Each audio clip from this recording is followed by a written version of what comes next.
Thank you very much for joining us for another Sovereignty podcast. My name is David McHutchon. I'm the leader of Sovereignty. We are a Scottish political party dedicated to full independence for Scotland. And I am delighted to be joined today by Hadi Elis from Canada. You've joined us from Toronto, and it's a real honor to have you on the show. And we've been back and forward a little bit online about issues to do with the Near East, the Middle East, the Kurds, Syria, and so on. And this is something that's hugely in the news at the moment.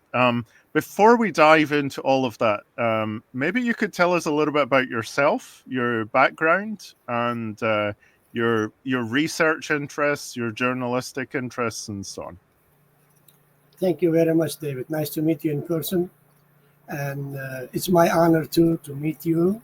And also, I like to know the Scottish people watching this program that I am a friend of Scotland. I support Scotland's sovereignty and independence. And unfortunately, I could say maybe after World War II, the nationalism that we understand that's supposed to be healthy nationalism to protect the language, culture, and the society, not to be racist against others, like my nationalism is better than yours, this and that issues. But we are part of same family. We can believe in different things, Christianity, Judaism, but honestly, in the end, when the life ends individually or collectively in a mass grave, it's all the same. Your consciousness and how you live your life, how a person, you are yourself satisfied with yourself. That's the matter. The rest is just another page in the whole book. What I see in the Kurdish case, especially after World War I, the Kurdistan divided in 4 parts: Iran, Iraq, Syria, and Turkey. And unfortunately, the nationalism in these 4 countries, they become racistic. They become intolerant, discriminative, not only against Kurds as a person, but the Kurdish language, music, and culture, and specifically to Kurdish women, because they were the carrier of the torch, the Kurdish identity, the Kurdish language, and Kurdish culture. After 1952, Turkey joined NATO. When Turkey joined NATO, at that time, I believe, was 23 members. All those countries, through Turkey, they realized Turkey has a Kurdish problem. But it was Cold War. Russia was communist, China was communist, and many other issues. So the Cold War politics made them be suspicious and careful how to involve with the Kurds. And because Turkey was with imperialistic forces, with US imperialism, British and French, so it was easy to blame imperialism for the Kurdish problems. But slowly, when you realize each factor, how they are evaluated and how they are introduced to the problem, actually, American imperialism is not the Kurdish problem. The British imperialism is not the Kurds' first problem. The first problem is the Turkish soldier in uniform, the Turkish police in uniform in front of you. So you have to focus your attention to the Turkish oppression, to the Iraqi oppression, to the Iranian oppression, to the Syrian oppression.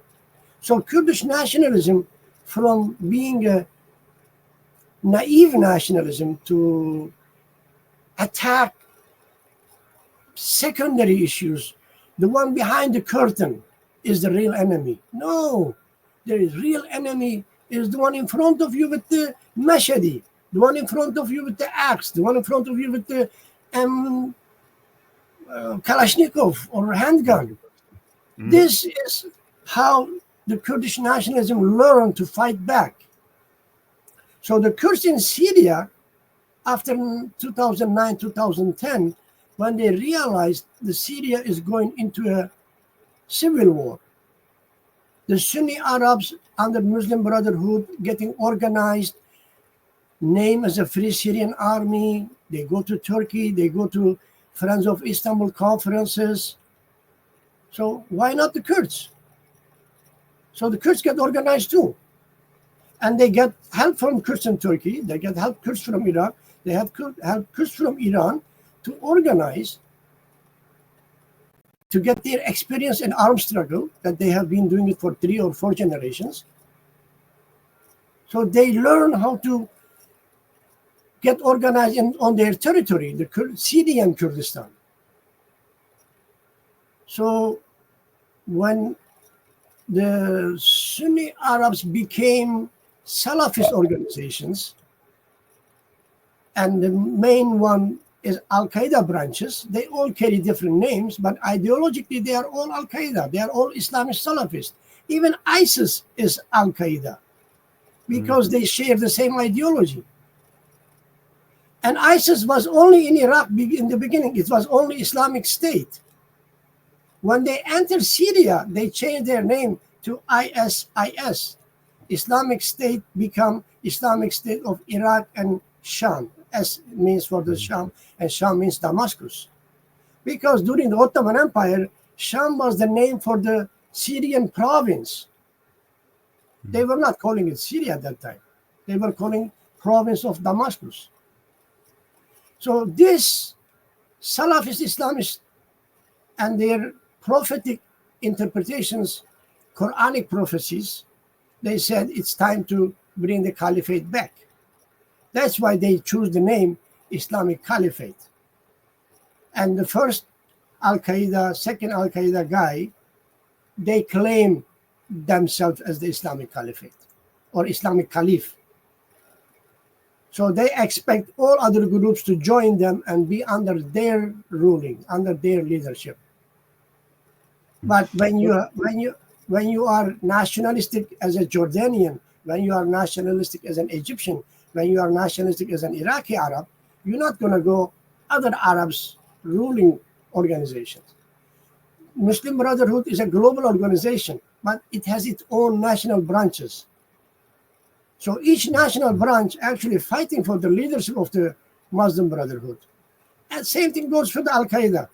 So initially it was ISIS, then few groups separated, and Turkey asked the USA to train some of these Free Syrian Army guys. So they set up camps in Turkey. It's called Train and Equip Program. So USA sponsored the expenses, USA sponsored the training, but Turkey gave them the places, location in Turkey. Many of these guys were trained in Turkey, then they were transferred to Syria. And Turkey claimed all these guys in the Free Syrian Army and Friends of Syria conferences that they are moderates. They are not anti-Western. They are not the jihadis. But as soon as they cross the Syrian border, I mean, they join Jabhat al-Nusra, they join ISIS, they join other groups, and all of them are Salafist. They are anti-Western, anti-Christian, anti-Jewish, and anti-woman.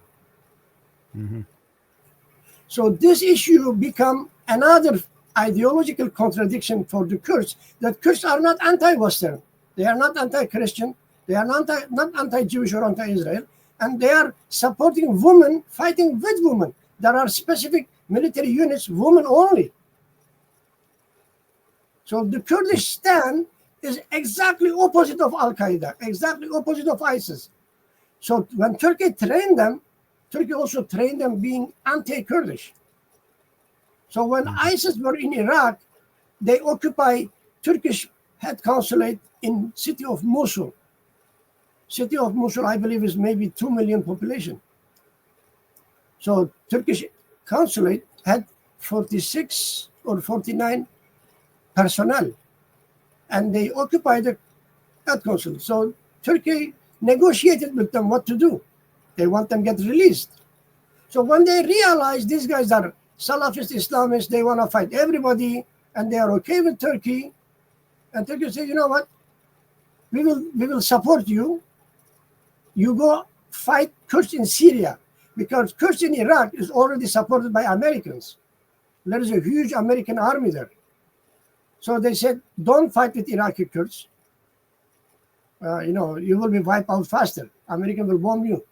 So they came to Syria because they expected Western support through NATO to Turkey, not to the Kurds. But when they attack city of Kobani, and Kurds fight around 3 months or 4 months and liberated against ISIS, then Western government, USA and several others, they started global coalition to fight Islamist terrorists. They call global coalition to fight ISIS, but ISIS is just a name. They want to fight all. They want to fight global Al-Qaeda. We had a call called War on Terrorism, and War on Terrorism based on Afghanistan, but actually it was a war against Islamist terrorism. It happened with 9/11, right? So War on Terrorism continue under the umbrella of global coalition in Syria. So they said, we need a local forces. We need, someone knows the area, someone knows the language. So they approached the Kurds, and because Kurds are pro-Western, they are not anti-Christian, they are not anti-Israel. So it was not only convenient, but it was also the right thing to do. So they asked Kurds to be part of global coalition. Okay, there seems to be, if I'm not mistaken, a degree of ambiguity in Western support for the Kurdish autonomous region in Rojava and the northeast of Syria, and a willingness to cooperate. Certainly in the fight against ISIS, I think we saw that, but also that support sometimes felt not as strong as it could be. And what do you make of the West's position in general towards Kurdistan and the Kurdish people? I know that's a huge topic. And how does Turkey's involvement in NATO play into all of that? Is that really the starting point for so many of the difficulties? Because as you correctly point out, there's a huge amount of ideological alignment there, and you would imagine that the US would be very natural allies with the Kurds, very, very supportive of the Kurdish cause. And sometimes it feels like a kind of half-hearted support at best. So can you maybe spell out for us what you think is going on there in terms of that relationship, that dynamic? Yes. I will say Turkey made NATO gradually anti-Kurdish.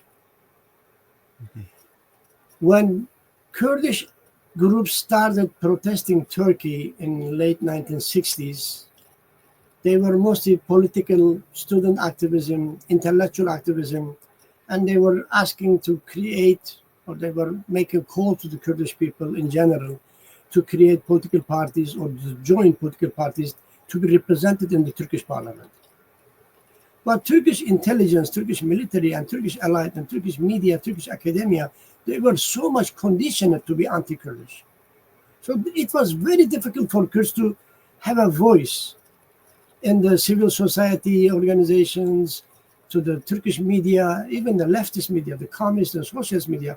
They were anti-Kurdish because they had Turkishness as an issue, that Turkey will be divided, Turkish nation will be divided, and the Turkey will be divided, Turkish people will be divided, bothered them psychologically, emotionally. 1970s, then the Kurdish groups find out that they cannot do this anymore. They say, let's go for arms struggle. And there were maybe 20 different Kurdish groups. They want to fight against Turkey in military struggle. But only PKK survived because Turkish intelligence crushed all of them.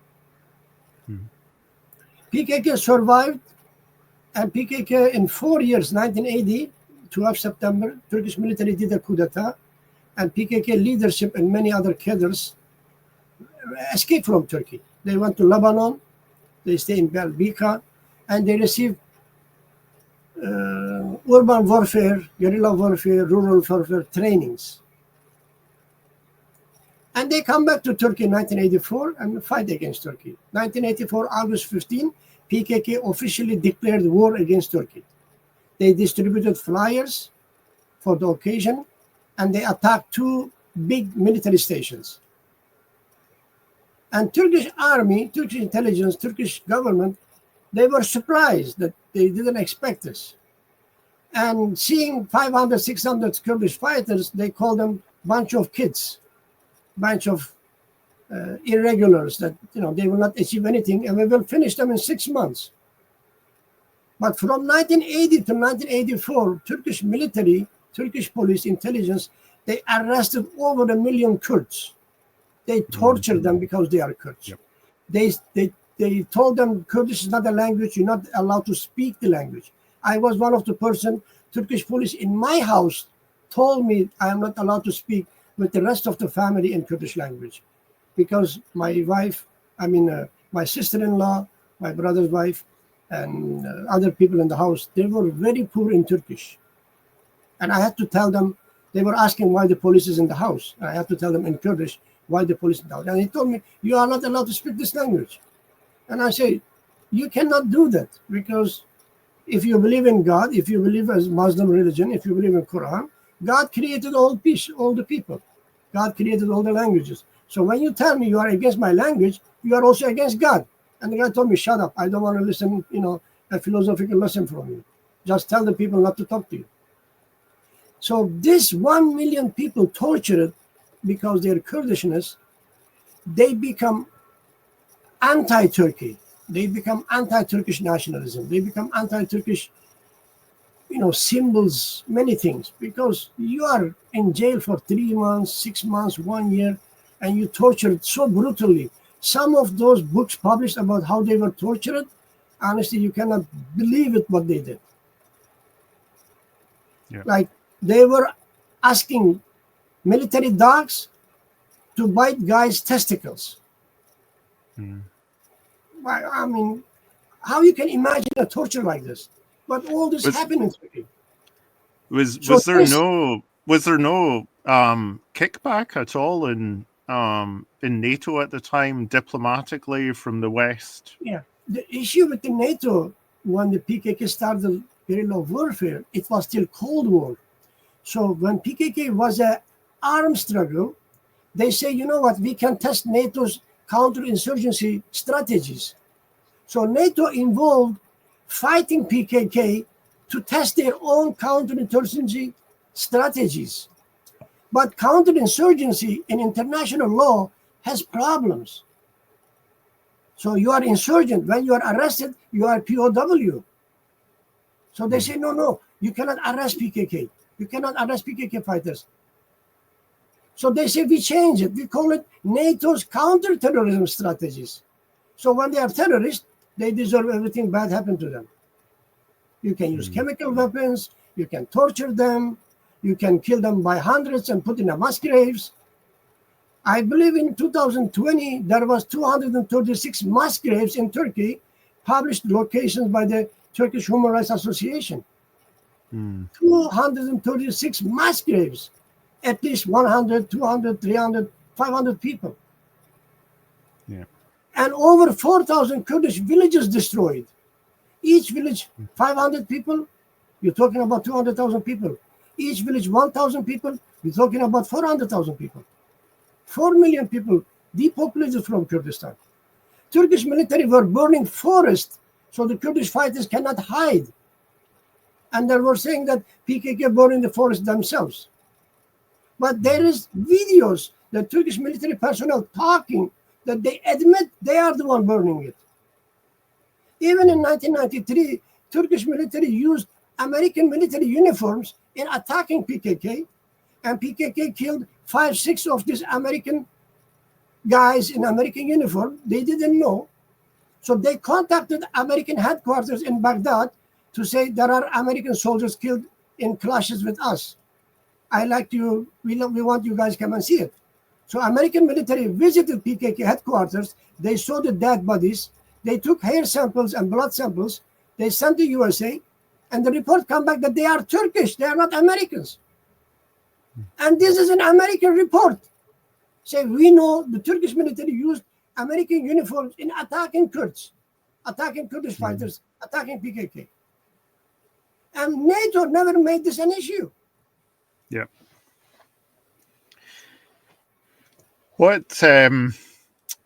How does that interrelationship? We've spoken quite a bit here about the Kurds in Turkey or Turkish Kurdistan. What is the relationship like between the four different regions with very significant Kurdish populations, or four different parts of Kurdistan, if you like? It's interesting, as I've been doing a little bit of preparation for this interview. Of course, it's a Scottish writer, David McDowell, is one of the one of the better known historians of the Kurdish people.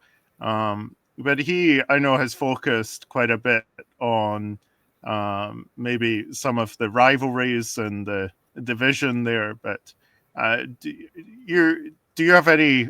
Can you sort of like explain for our viewers here and listeners here in Scotland how that relationship works and how it works for the Kurdish people to be split, as it were, between four different states? During the World War I, Turkey joined Germany camp. It was fighting against British, French, Italians, alliance. And Germans lost, that means Ottomans lost. And many of those Ottoman colonies in North Africa occupied by French, like Algeria, Libya occupied by Italians.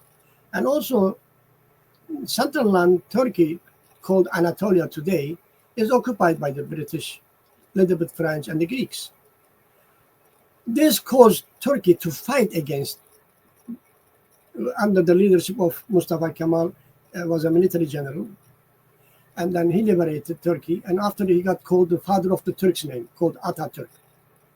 And Turkey became a state in 1923 and recognized by the Western powers, USA, Britain, French, Italy, Greece, and others. Then Iran was already an empire and then became a nation state. It was Persia. Then Iraq created by the British, and Syria created by the French after the World War I. Syria created 1932, Iraq created 1936.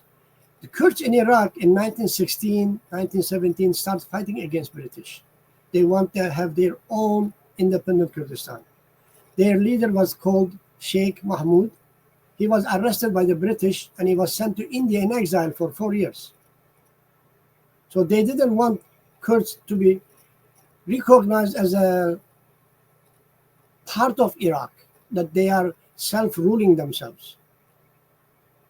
And the French did the same thing to the Kurds in Syria. The south of the Turkish border were all Kurds.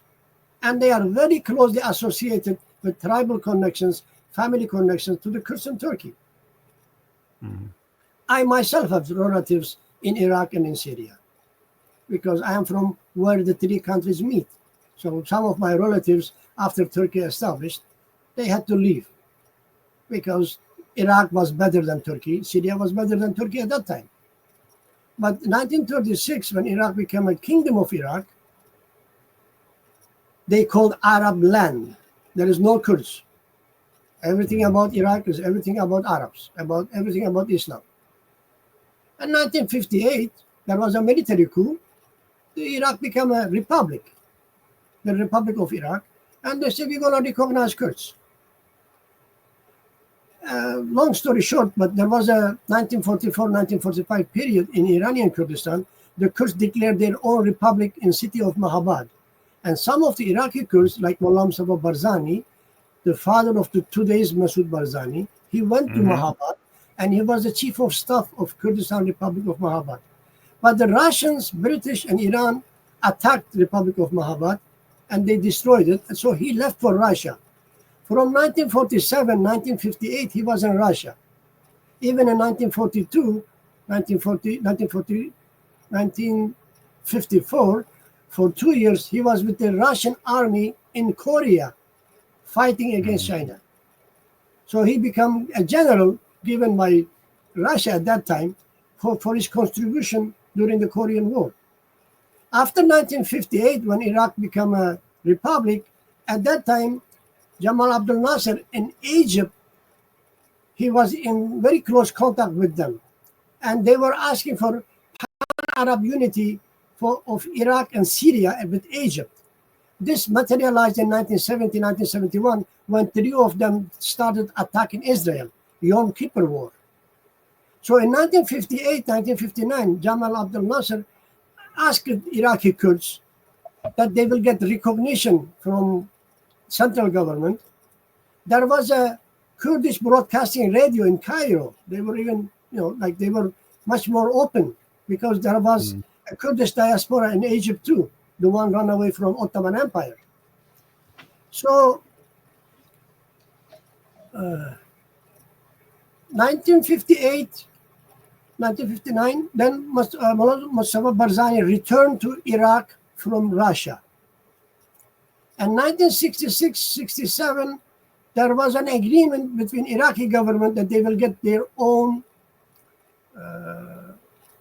regional government. But then other stuff happened because another military coup happened. Baas Party changed the leadership, so it postponed it. But 1971, March 11, Iraqi government agreed to give Iraqi Kurds regional government. It's called Kurdish autonomy. But in 1974, Iran-Iraq war started. Shah of Iran said he want to support Kurds. Henry Kissinger involved, USA involved, and they betrayed Kurds, Iraqi Kurds at that time. So 1975 became a very disaster year, very disaster historical event for Iraqi Kurds. From 1974 till 1988, Iraqi Kurds were fighting Iraqi regime, and it was under Saddam Hussein. But 1988, Saddam Hussein used chemical weapons in the city of Halabja. And thousands of people killed by chemical weapons. And this became a big issue for international community, USA, they involved. James Baker went to the area with a helicopter. There was 1.5 million went to Turkey, 2 million and a half went to Iran. This was a big issue. CNN was showing it every day. Then, during the 1989, 1991, Americans kind of tried to involve with Saddam Hussein because they were supporting him against Iran. But then he said, why not I go invade Kuwait? Because Kuwait used to be part of Iraq during the Ottoman time. So Americans said, if you go invade, we don't say nothing. I think it was Donald Rumsfeld. He was the U.S. ambassador at that time. He said, it's okay if you go invade Kuwait. Sorry. But then as soon as he invaded, all Arab states rallied behind USA. No, we have to liberate Kuwait. We cannot allow this happen. So there was liberation of Kuwait. And after liberation of Kuwait, when the Kurds at the north of Iraq supported the coalition, they had an agreement with USA. USA realized these guys are still good with USA, although USA betrayed them twice in the past. They say, okay.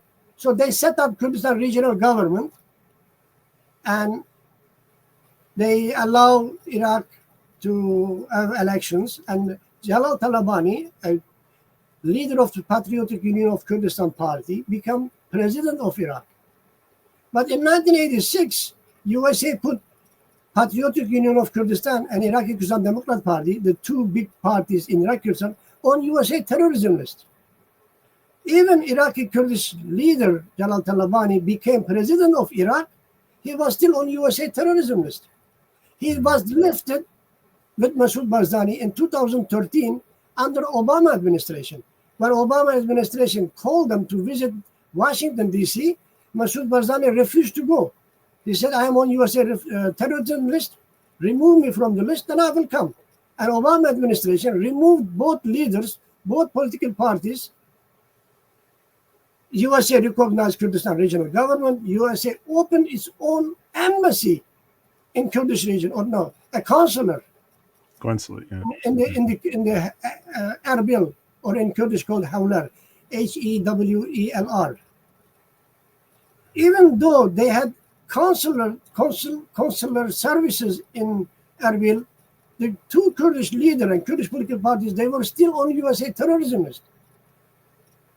So USA policies were temporarily good, and when the time passed, whatever they wanted to do strategically according to their national security policies, they were turning their back to the Kurds. Then when the things in Syria started, when coalition against ISIS started, they don't want to repeat their mistakes in Iraq. So they did not recognize Syrian Kurdistan regional government. So it was okay with Turkey, and it was okay with Arabs, and it was okay with Syria. And it was okay with Russia, because Turkey made also Russia anti-Kurdish. There is a region called AFRAN, Afrin. Afrin, yeah, in the northwest. Yes, in 2018, Russia, in 2017, I believe, Russia occupied the region, and then Russia gave that region to Turkey. And Turkey used that region to infiltrate or transfer thousands of Islamist Salafist terrorists. But also Turkey has behind Afrin a province called Hatay, Hatay, and half of Hatay is part of back of Idlib, Idlib. And province of Idlib, when in 2016 Turkey captured it, Turkish military surrounded the area, provisional borders with maybe 12 to 14 military stations. It was protecting the Salafist terrorists inside Idlib against Russia and Syria. So ATS, after changed the name from Jabhat al-Nusra to Ahrar al-Sham and then become HTS, Hayat Tahrir Sham, Turkey made al-Jolani at that time, now is Ahmad al-Shara, him as a prime minister of the province of Idlib. And HTS was in charge. So they were trained to be the government in the future, the government of Syria. And Turkey also has another group called Syrian National Army, SNA. SNA is the old Free Syrian Army. But SNA is 100% controlled by Turkey. And also there are smaller groups like Syrian Turkmens and the Uyghur Turks from China.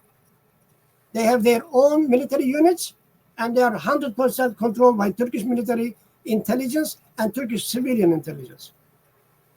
HTS, as we find out today, recently, that the top leadership, all the ministers of HTS government in Syria now, they have Turkish citizenship. Like, can Britain have double citizens, dual citizens as ministers in Britain? Can Germany have dual citizens as ministers and prime minister? But they're allowing this in Syria. This is a very serious violation of international law because of the conflict of interest. They're not supposed to have dual citizenship. Syrian Minister of Foreign Affairs, he was in Brussels today. He was at the Syrian Dollar Conference, and he had two citizenship, Syrian and Turkish. So should he choose Syrian side or choose the Turkish side? So when he got a phone call from Erdogan or Turkish minister, Turkish chief of intel, how he will say no? The things in Syria started wrong when Turkey occupied Idlib and used Idlib as a launching ground for the rest of Syria. Like city of Aleppo was the biggest city in Syria. So when they attacked Aleppo and they captured it, Syria military didn't fight. Everybody was surprised that they were supposed to fight. And Assad said after 8 days, said, I'm not fighting, I'm leaving for Russia. So how many billions of dollars he stole from Syria? No, he didn't go Russia as a poor man. Just like Shah of Iran, he went to USA and Egypt with 17 tons gold that I know from that time, 1979. 17-ton gold. So they are not poor people. But whatever happened after that, we know these guys are Al-Qaeda.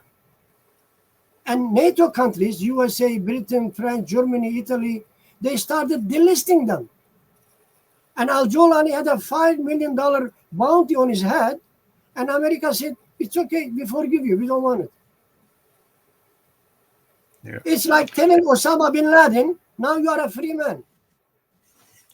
Yeah, it's shocking. And what sort of a message does it send out to terrorist groups? It's like, would you like recognition? Well, you just have to capture a country and then you'll get recognition. And then we'll remove all these prohibitions on you.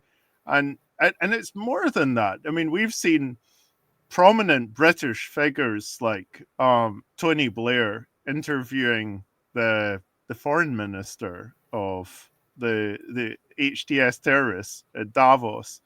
And two of the top podcasters in the UK who have a show called The Rest is Politics, that's Alistair Campbell, who used to be the spin doctor for Tony Blair, and Rory Stewart, a former member of Parliament, going out and essentially doing a PR job for Al-Jolani. But it suggests to me that it's so evident the role of Turkish intelligence in the rise of HTS, as you say, establishing a state in Idlib and so on. It seems as though British intelligence has maybe played a bit of a role there as well. And I know that the Grey Zone have been publishing on that. Do you have any comment on that? Turkish intelligence is trained by NATO intelligence services. So British intelligence, of course, involved. French intelligence, German, Americans, of course, involved. But Turkey also limits their involvement because Turkey wants to be in charge. They want to be the one in controlling them. And because Turkey is still part of NATO, through the NATO, see, like Finland and Sweden and Norway, they tried to be a member of NATO, and they had to kind of kiss Turkey's hand to be a member of NATO. It's funny to say, but honestly, this was the case. And they were demanding, as part of their conditions, if I remember correctly, the return of Kurdish nationalists to Turkey. And is that not correct, that they were looking for 200 Kurdish nationalists to be returned to Turkey to face charges, some sort of bogus charges, no doubt?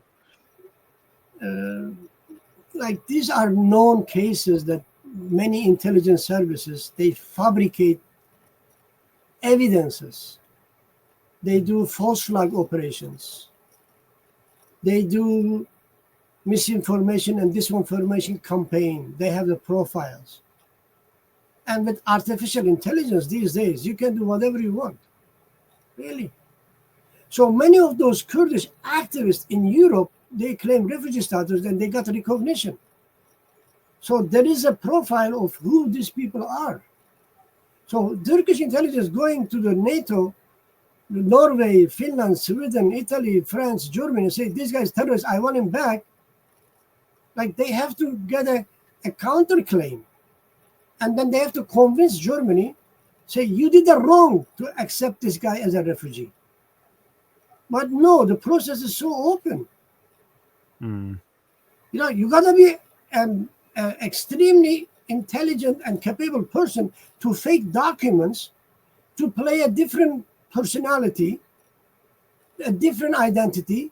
You will fool German intelligence and immigration officials, or French officials and immigration officials, and Swedish intelligence and Swedish officials, and they will accept you.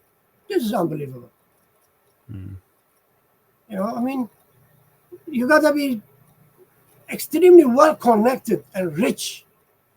But how many guys you can have? You cannot have 3 million Kurds in Europe and all of them as capable as this person.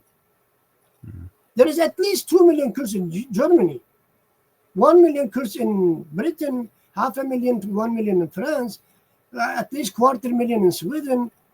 And all these people will fake their documents, identity, and everything to be accepted as refugees.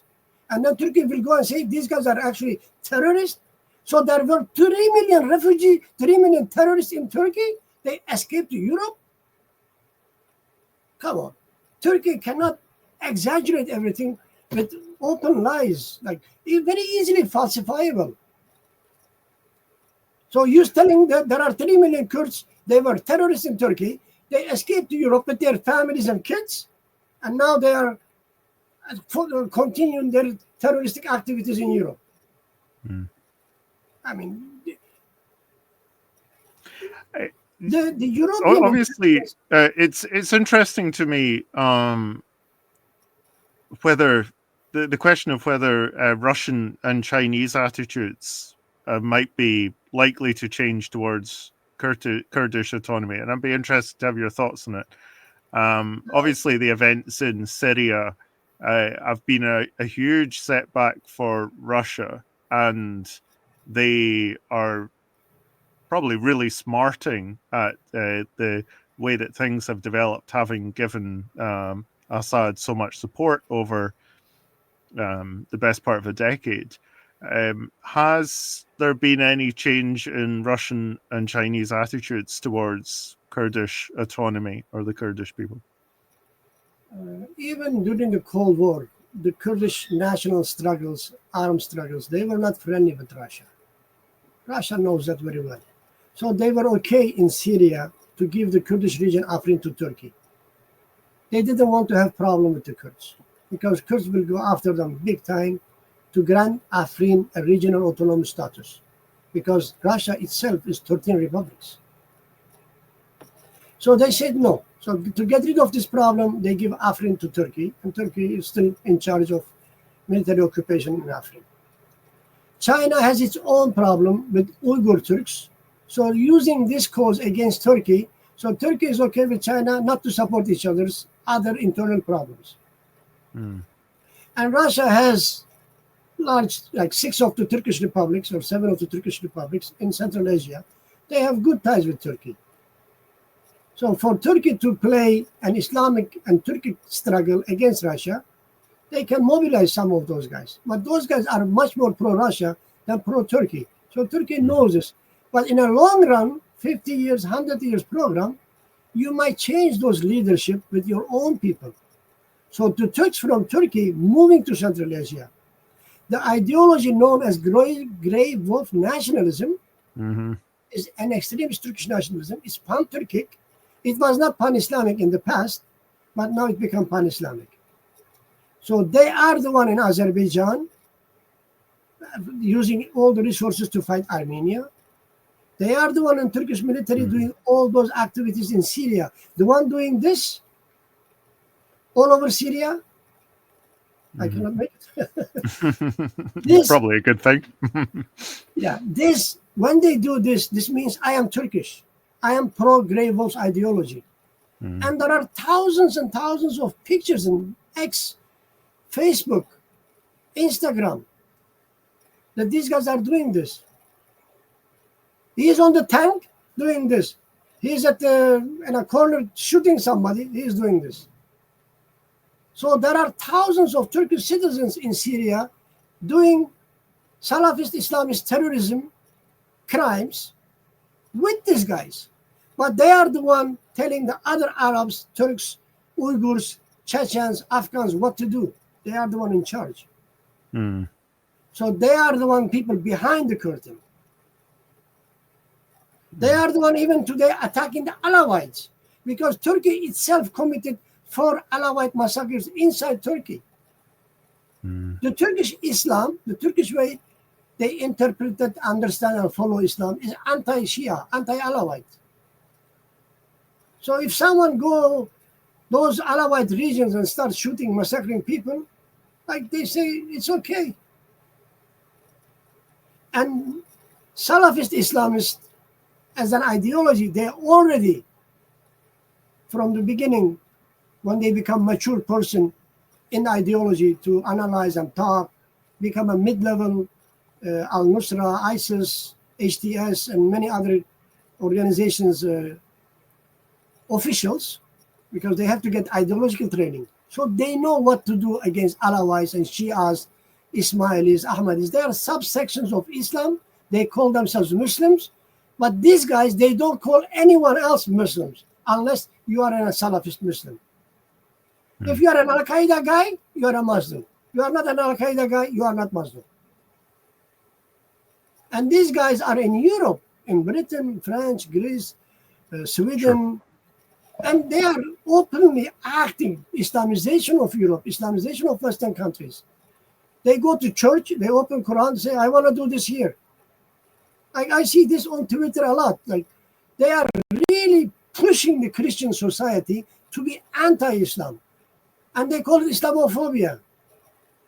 But you are the one doing this against yourself, so you can use this against the Christian society, Christian values, and Christian state. In my time, immigration was adaptation and neutralization. But I see today, immigration is just moving to another country. That's it. There is no integration and adaptation process. There is no language learning. I see guys 10 years in the country, they still don't speak English. They still don't speak German or French. But this wasn't in 1950s, 1960s, 1970s. Like, I don't know, call it globalization, but globalization of immigration is not the Islamization of the Western societies. Like these Hamas protesters all over the world, especially in USA, they make big noise. What they are asking for destruction of Israel. Excuse me. This is completely wrong. And these guys, university students, supposed to be intellectuals, open-minded people. We support Hamas. Okay, what Hamas did? Hamas did October 7. What was October 7? It was about against civilians in a music festival. It was not a military target. It was not Israeli military. It was not the Israeli ministry building. It was against the music festival. And you're supporting Hamas? What about Syria? Now you're supporting HTS. What HTS is doing? Now they are massacring Alawites, massacring Christian minorities in Syria. And as a Tony Blair, a former British PM, you meeting the guy that was member of ISIS? This al-Shabani was member of ISIS. He has uniforms and pictures. And now you say, I want to interview you for British media? Or you call British foreign minister to visit Damascus, talk to al-Shara to say, you know, you are recognized as a Syrian president? It's crazy. 24 hours ago, he was most wanted terrorist. What changed in the economic, political, international law circumstances that you decide to delist Al-Qaeda? What about Kurdish PKK? Why you don't delist Kurdish PKK? What PKK did against Britain? What PKK did against USA? What PKK did against France? Nothing. There is no single bullet PKK shot against these countries. But they are in terrorism list for 25 years, 30 years. And they say we're supporting Syrian Kurds, although they are associated with PKK, but we are still okay. If they are associated with PKK and they are okay, why not PKK itself? You are okay with the child, but you are not okay with the father? Excuse me, you know, like international law, domestic law, application on the terrorist definition and listing, they destroyed in 24 hours. So why we were calling them terrorists for 30 years, since 1991, since 1999, 9/11, war on terrorism. War on terrorism means fighting HTS, fighting Al-Qaeda. But you say no. So what about Kurds? Why the Kurds are still in terrorism list? Why PKK is still called terrorist? Belgian court had a case on PKK activities in Belgium, and the court said PKK is not a terrorist organization. They are ANSAC, NSAG, non-state armed group. So they are recognized in international law, international humanitarian law. And the Belgian government said, we do not recognize our own court decision. So Belgian courts working for French government, Belgian court working for South African government. If they are not working for Belgian government, why there is a Belgian court in Belgium? Yeah. This is completely wrong. So Belgian government must recognize Belgian court's decision to say BKK is not terrorist organization. And this will have a chain reaction to all NATO members, to all EU countries. But they don't have anything to say against Turkey. Sorry, the Kurds are not terrorists anymore. Turkey will say, you know what? then all your economic investment, all your political investment in Iraq and Syria and Turkey, now it's my control, and you will lose all of them. So there is blackmail and corruption and bribery and threat. That's what Turkish foreign policy is. Bribery, blackmail, corruption, and threats. That's why the Kurds are not recognized in Turkey as Kurds. Turkish law says if you are a citizen of Turkey, you are a Turkish person. This is a sociological definition of the Turkish citizen and Turkish person. So a Syrian Arab become Turkish citizen, by the law, he's a Turkish person. An American become Turkish citizen, by the law, he's Turkish citizen. But he's also Turkish in ethnic identity. That's the law. You cannot claim this law as universal to call Kurds are Turkish. And in 1993, one study suggested they do a population survey on the Kurdish population in Turkey. And it got canceled because they said, what if the Kurds are more than Turks in Turkey? And the guy who's supposed to do the survey admitted this on YouTube channel. I have a copy of it. The Turkish chief of staff called him and said, don't do this survey. And they said, why? He said, in case the Kurds are more than the Turks in Turkey. It's an extraordinary story of survival in some ways against incredible hostility and odds and so on. It's interesting as well that you've just touched a little bit on the role of the Kurdish diaspora. So maybe a couple of final questions from me. Maybe you could say a little bit about that, how helpful or otherwise you feel the diaspora has been to the cause of Kurds in Kurdistan, and also from the point of view of, you know, retaining and maintaining cultural tradition and language and so on. But also what the prospects are looking forward for Kurdish national sovereignty or an independent Kurdish state. Do you think this is something that that might happen in our lifetimes? The Western societies, because they recognize you who you are. If you are a Chinese and you came to Britain, you are Chinese British. They don't say you are just British from now on. And if you want to speak Chinese, you want to open a school, you want to have a radio broadcasting or TV broadcasting services, they grant you the licenses. I witnessed this in Canada.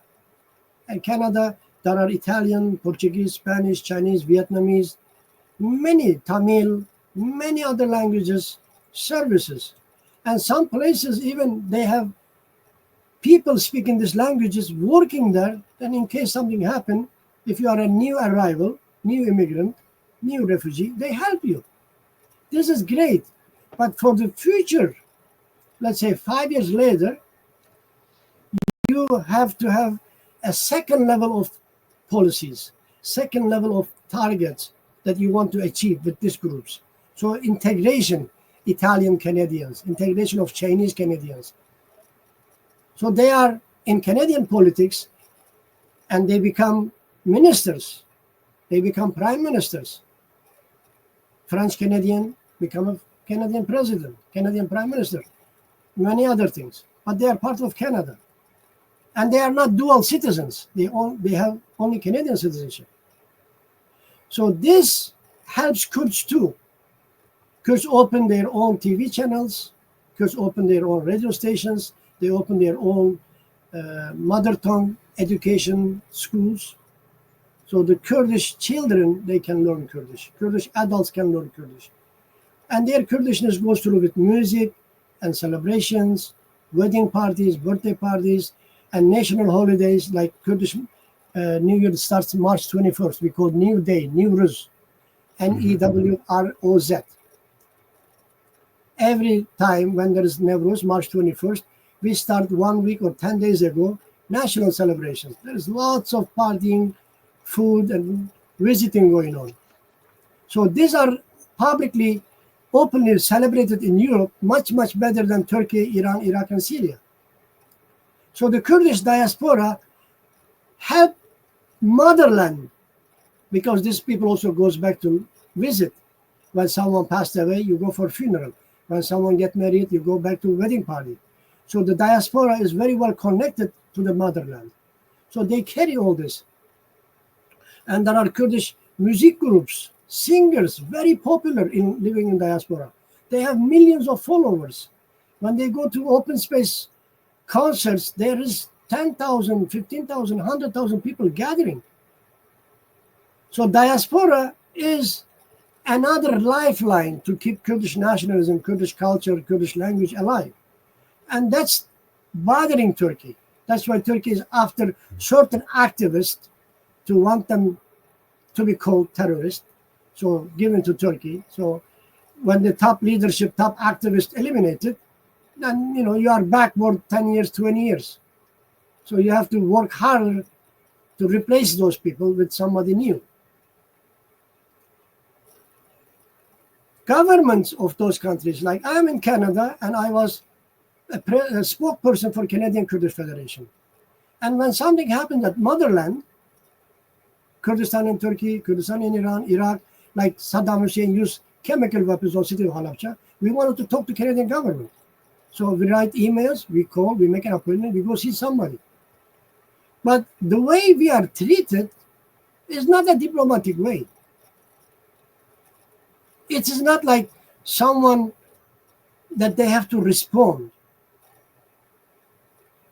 Because we have local contacts in Iraq. We have local contacts in Syria. We have local contacts in Turkey. We receive first-hand information. And we are doing the job that your embassy, your consulate is supposed to do. Mm. We provide you the, best information possible so you can change your foreign policy better. You say, I am promoting peace and democracy around the world alone as a country, and through European Union as a collective, and through NATO as a military bloc. So if you are promoting peace and democracy, what about Kurds? They are asking for peace in Turkey, but you're calling the party terrorist. And you say, we don't deal with terrorists, we don't talk with the terrorists, we don't negotiate with the terrorists. But Britain itself negotiated with the IRA. So how come Turkey is not allowed to negotiate with PKK? Germany were part with the Colombia, FRAC, FARC, and Colombian government. And Switzerland, Swiss government, known as peace country. And many of those groups go there to meet and talk. Even Swiss does not accept to be third party to bring Turkey and PKK together to settle the peace, make a sign agreement. 2008, 2009 to 2013, 4 years, 5 years, PKK and Turkish government, they met in Oslo. It's called Oslo Peace Process. Mm-hmm. As soon as ISIS appeared and attacked Kobani, Turkey said, no, I am not recognizing Kurdish rights. I am not signing peace with PKK. I'm going to support ISIS. I'm going to crush Syrian Kurdish resistance.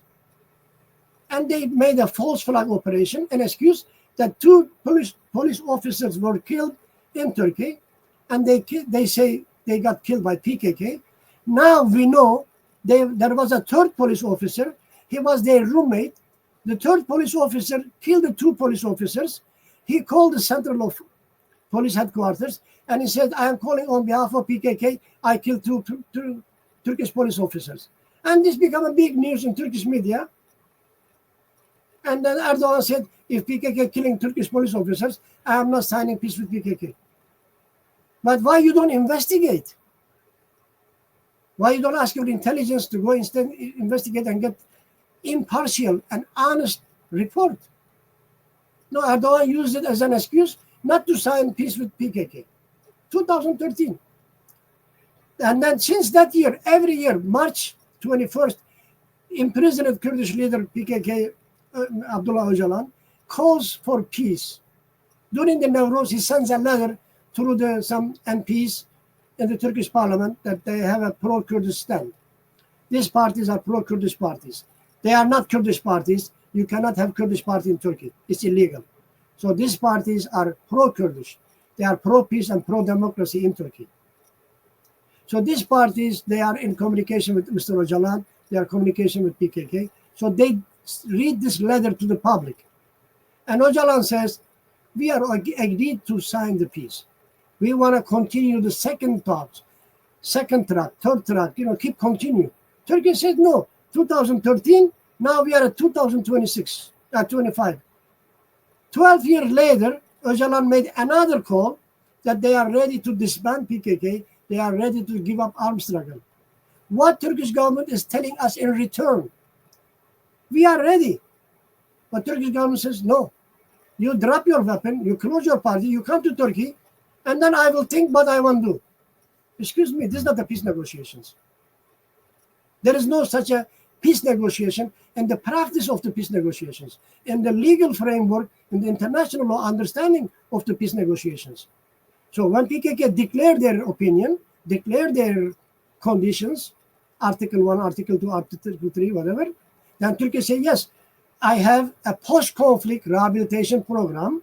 I will do this for the Kurdish language. I will do this for Kurdish culture. I will do this for Kurdish prisoners. I will do this for the people that I can take back Turkey as a fighter. The top cadre of PKK, I don't want it. They can go anywhere they want because they will be a very important people in Turkey. They will be member of parliaments or, they will set up Kurdish political parties. So Turkey does not want it. So say, I don't want the leadership come to Turkey. But Turkey does not say anything. USA is not saying, why don't declare what is the Turkish plan for the peace? Britain is not asking Turkey, what is the Turkish plan for the peace? Germany is not asking Turkey, what is Turkish plan for the peace? But when PKK say, we want peace, oh, that's so good, nice, thank you. Yes, PKK wants the peace, but also in return wants to know what Turkish government is offering. I didn't start this war to give up 40 years later to say, I am sorry, I want to come back home now. Did Turkey totally change? There is full democracy, freedom of speech, rule of law, free and fair elections. Like, how much Turkey changed that PKK will say, I don't need to carry out armed struggle anymore. On the contrary, Turkey is state-sponsoring Salafist terrorists. Turkey is militarily occupying Syria, Idlib and Afrin. Idlib is Arab land, Afrin is Kurdish land. Turkey has around 27 military stations in Iraqi Kurdistan, inside Iraq. Turkey is also occupying Iraq. And Iraq asking Turkey every year to stop Turkish military building the stations. Some military stations are built like with like a castle, like heavy, strong concrete. They are still inside Iraq. If Iraqi army attack Turkish military station, they are not able to conquer. They are so well constructed. They are so well defended. And they said this is against PKK. But there is no PKK 200 kilometers south of border. But Western governments, especially NATO members, has to have a plan how to deal with PKK. First, they have to say PKK is not terrorist anymore, so they cannot claim not to negotiating with terrorists. And also, what PKK is saying that Kurds has to have some certain rights. Maybe Scottish people has the right in Britain at this moment. Maybe French Canadians, they have those rights in Canada.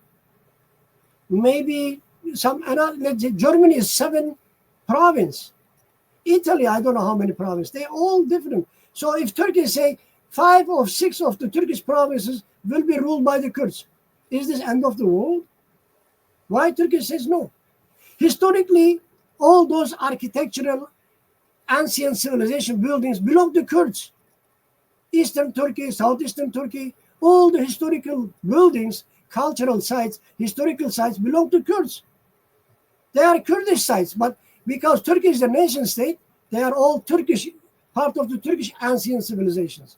The one in Iraq, part of Arab and Islamic civilizations. Part of the one in Iran, they are part of Persian and Iranian civilizations. There is nothing displayed on the museums that this artifact is for Kurds, from the Kurds. Kurds are in the area, in my opinion, Kurds in the area 40,000 years, 50,000 years. Linguistic evidences takes us that much back. And archaeological evidences because it's done by Turkish state, done by Persian state, done by Iraq state, Arab state. They claim for themselves. Even you find the Kurdish plate inside the Kurdish house, because the Kurdish house is inside Turkey, it belongs to the Turks. Excuse me, I mean, you cannot exaggerate this much. But they do. And NATO and European countries fine with it. Yeah.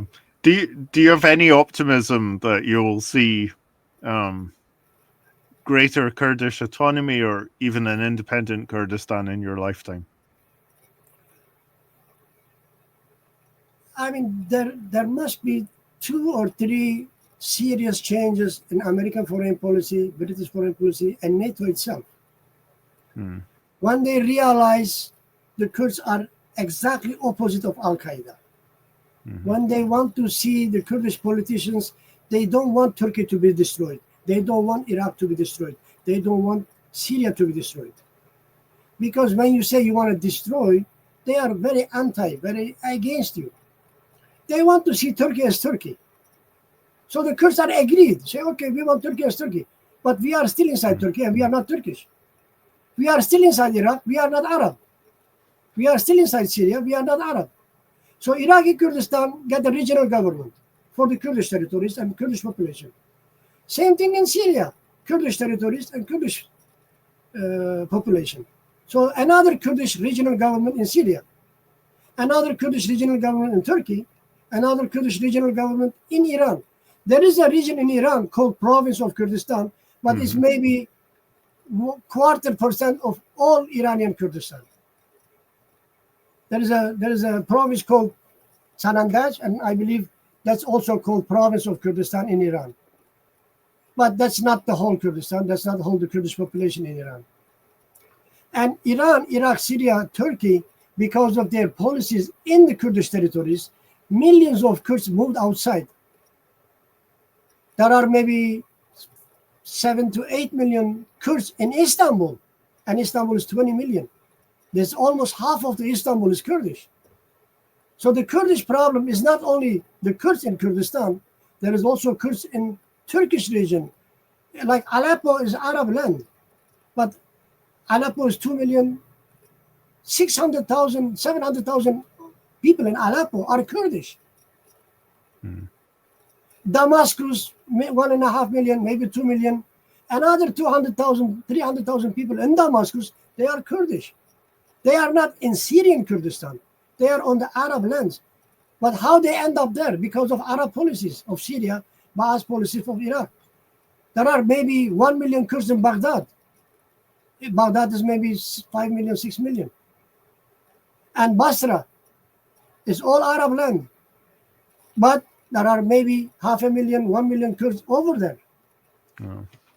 So you have to find right policies to find a solution. And the first right policy is the Western government must support Kurds according to their own constitution, their own laws.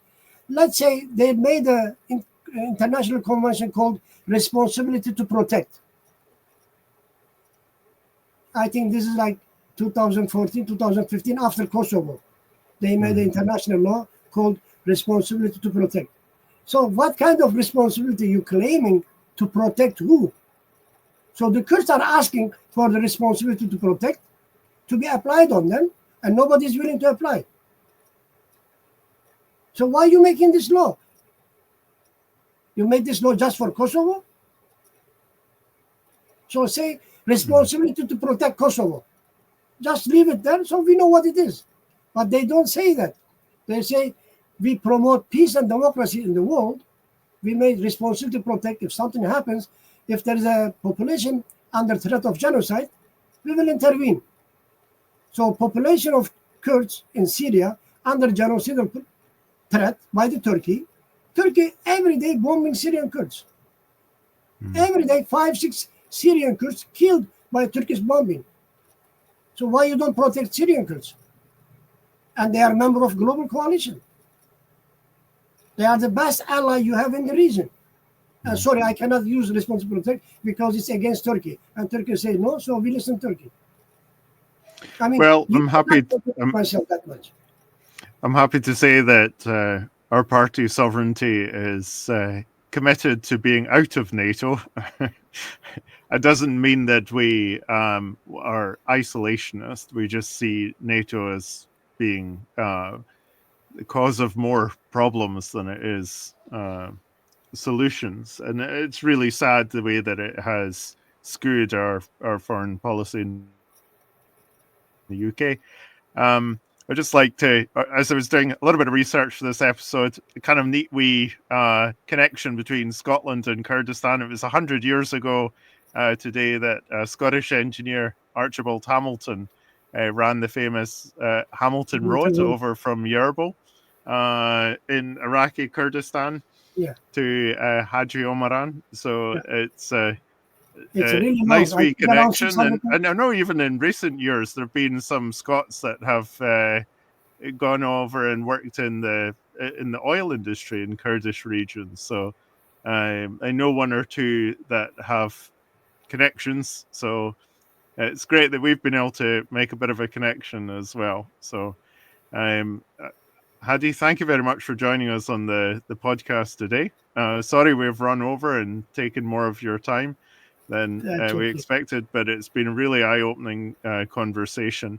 Just finally, anyone that wants to follow your work, follow you on Twitter or on other platforms, how can they do that? And how can anyone support you who would like to support you and your work and your research and so on? I am on X and I am on LinkedIn, and I have my own profile on academia.edu that I publish my academic writings over there.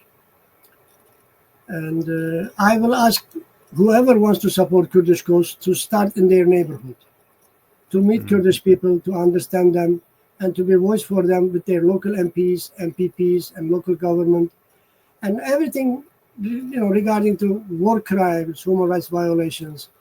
We are all one family.